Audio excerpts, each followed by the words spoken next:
everyone, and welcome to this episode of Kirby'sCovers.com. This is my fifth and final lesson on how to play the guitar.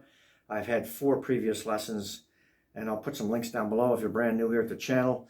My website's Kirby'sGuitarLessons.com. I've got thousands of demos and free chord sheets over there you can view, but they're not viewable here anymore because I had copyright strikes over the summer, so I had to turn everything off to save my channel. Those strikes are now gone. Today's the 19th of August, 2023. And moving forward, starting next week, I'm just going to be doing instructional lessons on songs and teaching you how to play certain songs. I still am recording new material. It's just that the demos won't be viewable here. You'll be able to view them over on my website, however.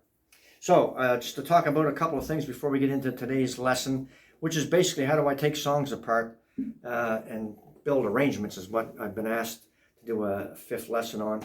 But before I do that, tuning. Now, I don't do any alternate tuning songs on my site. I had one, I think, over all these years of playing. The most I do is mainly that. Just drop D. Tune that E string down. You know, you get those kind of songs, right? Or you get a country song where you want to play a little bit of a bass and you want the deep D at the top. But otherwise, all my songs are in standard tuning. So normally what I do is when I get a request for a song, and typically this is what happens. I have a service on my site, for those of you who may not know, it's called just a paid request. And I charge $25 for that.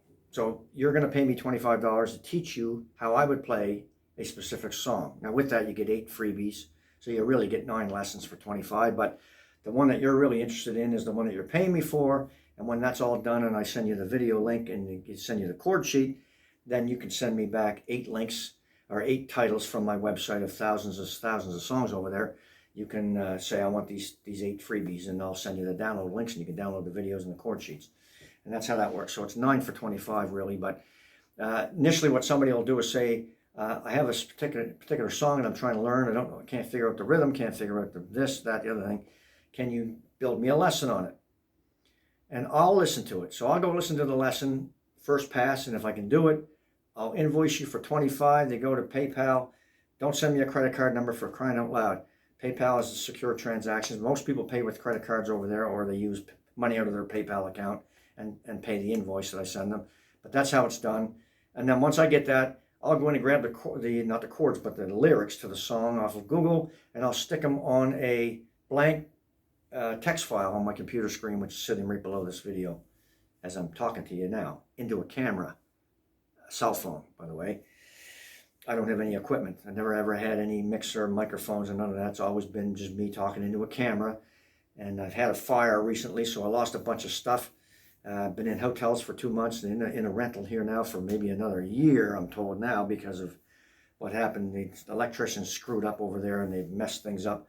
Anyway, no big deal. We got a nice little office here, carpeted floor, to record and talk to you with. So my process when I get a paid request comes in, I'll usually have a YouTube link, and I'll click on it and go listen. And the first thing I'm listening for is, can I sing this song in this key? That's typically what I'm listening for, right? How high is this song? Is it a female artist? Is it a high vocalist, a high rock vocalist? And if I can, I'll try to stay in the original key. I need to get a haircut. And if I can't, then I may have to change the key, right? Sometimes I'll use the capo. For example, if a song is in A and I can't sing it there, it's just too darn high, I might take it down to a G and tell you to put a capo on the second. And that takes it back to an A, that sort of thing. So the chords don't change from what I've taught you. But the first pass, I'm usually listening for that. Second pass, the first pass is, can I sing it, usually. Once I get paid, I'll go get the chords, or not the chords, I keep saying chords, I get the lyrics. I don't trust anybody else's chords, by the way. I don't look at other people's chord sheets. I just get the lyrics from Google, stick them on a text file, bust open the chorus first, so I got a blank between them. And then I'll listen to the song again the second time. And what I'm listening for is the phrasing. You know, because I have to learn how to sing this, especially if it's a song I've never heard before, which is often the case. Then I'll stick a dash in on the line where there's a little pause in the vocals. So you'll see that on my chord sheets. My chord sheet's full of dashes. That's a phrasing thing that I do to teach myself how to sing. okay? And then once I got that there, now I've heard it twice. The third time, and while I'm listening to this, by the way, the first pass, can I sing it? The second pass, what's the phrasing? I'm listening for these, these kind of major sevenths, or, it could be augmented or diminished chords or whatever in there. I'll make a mental note of it. Not going to stress about it. At this point, I'm just going to listen to it and get the phrasing right. Third pass, I've got the guitar in my hand, and I'm playing along, playing some rhythm.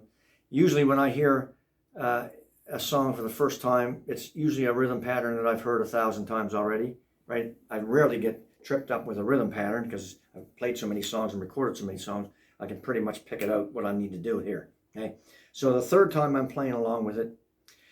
Now, the fourth time, while I'm listening to this third time and I'm playing along, I'm listening for a piano riff, I'm listening for a guitar picking sequence, or maybe a background fiddle, or somebody's doing something there.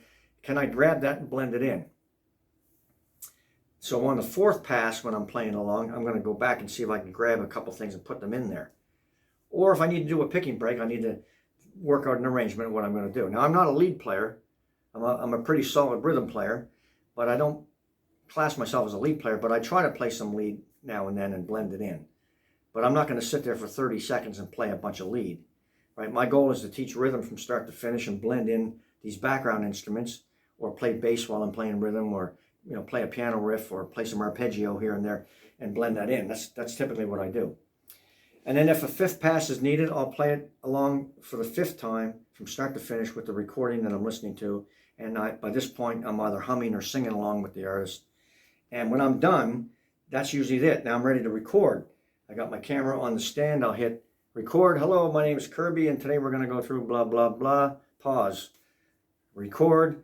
Here's the chords of this one. Here's the rhythm pattern. Here's what I would do if I was playing this. And by the way, it moves up a fret, or it doesn't move up a fret, or there's a horn break in here, or whatever it is. I mean, it could be Motown. It could be a folk song. It could be an Irish song.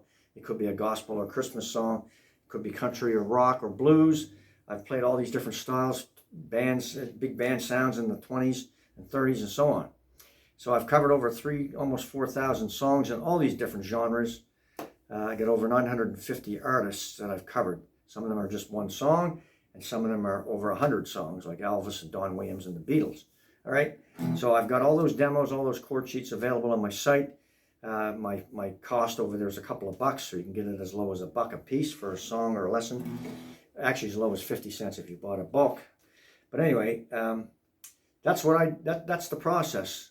Now I record, and then once we're done talking about how to play it, I'll hit record again, and here's where I practice the song. This is my practice on the guitar, folks. I don't sit around and practice songs. I don't sit around and play the guitar all day. When I'm learning a new song, that's my practice, right? I don't need any practice if the song has a rhythm pattern like this, right? I've done that 1,000 times. I don't need to practice if the song has this kind of beat to it, right? I've played that 1,000 times. You know what I'm saying?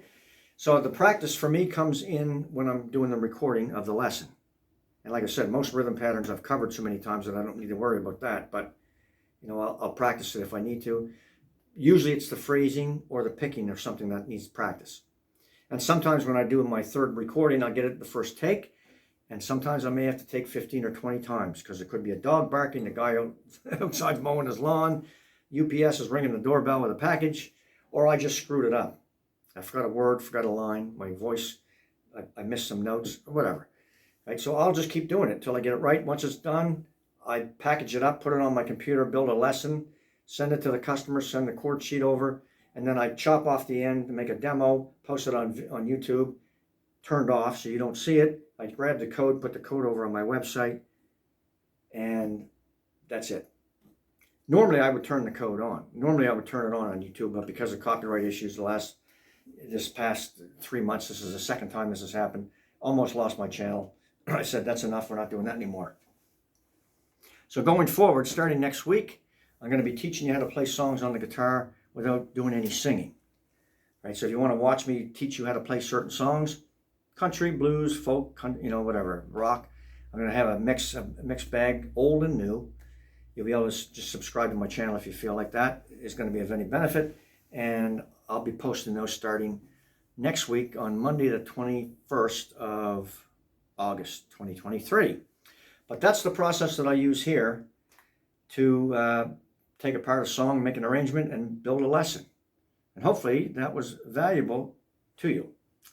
And with that, I say thanks. Come over to my site at kirbysguitarlessons.com. You want to check out a bunch of stuff there.